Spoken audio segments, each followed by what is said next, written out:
So even Lady Gaga isn't immune to that awkward run-in. Check out this cringe-worthy chat she had with Caitlyn Jenner at Elton John's Oscars after party, which has now gone viral. Watch.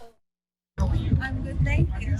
Lady Gaga and Jenner. Yes. Are you still out there? Yes. I have to with the Well, I switched to baristas. I know. Well, good seeing you, Caitlyn. You too. Oh my God. Wow. Okay, go out. That was, look. look at It's Jack. not a- Look at everyone's faces. Look at. I think it hurts so bad because we've all been both of those people at certain times in our life. And sometimes, especially like when you approach somebody famous, if you're just in Caitlyn Jenner's shoes, you know that they're kind of shutting you down, but in a nice way. And you're like, hey, I love what you do on the thing. And they're like, thanks, yeah. And put their head down and look away. And I think everybody felt that moment because we've all been there before. And Lady Gaga was friendly enough, but let her know in no uncertain terms, you got about 4 more words out of me. And then that's it. Watch the look down. She's like, after she said, switch baristas. Switch baristas? It's become a meme. We should know that has become a meme. That is the best. I've switched baristas is like the most passive aggressive way to be like, peace.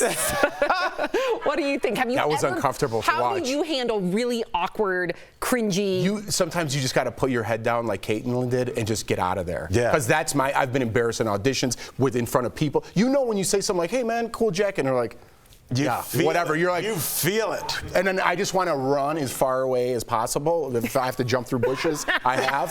But yeah, you know that moment of just, oh my God, I'm such a nerd. Erica, have you been in that position? So many times. How does Erica handle it? So many times. My first year doing morning radio in Chicago was like the most overwhelming thing because these big artists would come in and I was like 24 years old and I didn't know what was going on. Like I knew I had my talking points and I was supposed to interview them, but it's really uncomfortable when somebody at that level that you've kind of like put on a pedestal just walks up to you and is like, hey, do you got another piece of gum? And you're like, I chew gum sometimes. It's a weird thing.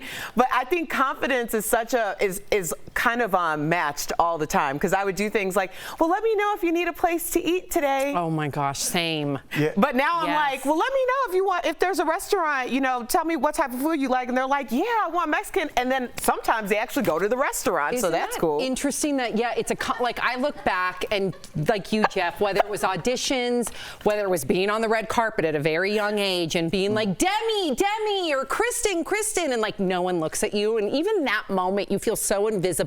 Or even being a waitress, like some of the clubs I worked at had a lot of celebrities coming in and just being like, hey, and then them kind of like backing away from you, and I'm just trying to take your order. Being blown off. I'm just trying to take your order, and it's just, you feel so small. I took a picture with Peyton Manning. It's not Peyton's fault. We weren't supposed to be taking pictures, and I posted it. But the guy's like, will you take our picture? And I was like, yeah. And then he's like, do you want one? And I was like, yeah. So Peyton Manning, you could tell, he didn't want to take pictures, and it's not his fault. But I'm like, yeah, I'll get one. And I was like, hey, man, I'll take a picture with you, even though you beat my Bears in the Super Bowl. Like, good one, right? And he's like, he looked at me and goes, no. And he just smiled. And I was like, oh, my God.